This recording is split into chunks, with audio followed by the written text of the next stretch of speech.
Anjaneyulu, secretary, tax payers association.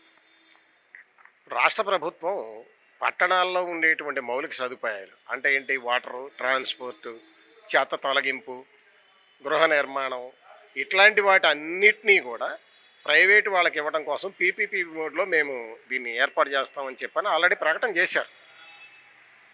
మేము దీన్ని వ్యతిరేకిస్తున్నాం. ఎందుకు వ్యతిరేకిస్తున్నామంటే మొదటి కారణం ఏంటంటే ఇది రాజ్యాంగ విరుద్ధం. రాజ్యాంగం ప్రకారం ఈ మున్సిపాలిటీలు చేయాలి, అంతేగాని ఎవడో ప్రైవేటు చేయటం కాదు. కాబట్టి ఇది అసలు విరుద్ధం. రెండో అంశం ఏంటంటే 66,000 కోట్ల రూపాయలు వచ్చే 3 సంవత్సరాల్లో అవసరం అవుతాయి అని చెప్తున్నారు. 66,000 కోట్ల రూపాయలు అంటే ఏడాదికి 20,000 కోట్లు, సుమారుగా 20,000 చిల్లర పడుతుంది. మరి ఏడాదికి 20,000 కోట్ల రూపాయలు మన బడ్జెట్లో నుంచి ఇవ్వలేరా? 2,78,000 కోట్ల రూపాయల బడ్జెట్ ఇంకా వచ్చేది, ఇంకా పెరుగుద్దేమో. అది 20,000 కోట్ల రూపాయలు ప్రజల కోసం, పట్టణ ప్రజల కోసం ఇవ్వలేరా? అంటే ఇవ్వలేక కాదు, ఇవ్వరు. ఇది పరిస్థితి. మూడోది ఇంకేం చెప్తున్నారు వీళ్ళు, మేము దీనికోసం, ఈ స్కీమ్ కోసం మేము 1,300 ఎకరాలు అర్బన్ డెవలప్మెంట్లో ఉన్నటువంటి భూములను అమ్మేస్తాము, అది ఖర్చు పెడతాము దీనికోసమే. అలాగే బాండ్లు అమ్ముతాము, అలాగే విదేశాల నుంచి నిధులు సేకరిస్తాము అని ఇవన్నీ చెప్తున్నారు. ఇవన్నీ ఏంటి, అప్పులు చేయటమే. విదేశాల నుంచి నిధులు కానీ ఇవన్నీ అప్పులు చేయటమే. ఈ అప్పులు మళ్ళీ ప్రజలే తీర్చాలి. మరి ఈ అప్పుల్ని కూడా తీసుకొచ్చి నువ్వు ఖర్చు పెడుతూ ప్రైవేటు ఇంకేం చేస్తాడు? వీడు నువ్వే చేయొచ్చు కదా, ఇంకా ప్రైవేటు చేయాల్సినటువంటి అవసరం ఏముంది? అంటే కేవలం ఈ పేరు చెప్పి ఈ డబ్బులను చూపించి ఈ డబ్బుల్ని అన్నిటినీ తినేయటం కోసం చేస్తున్నటువంటి పరిస్థితి తప్ప ఇంకోటి కాదు.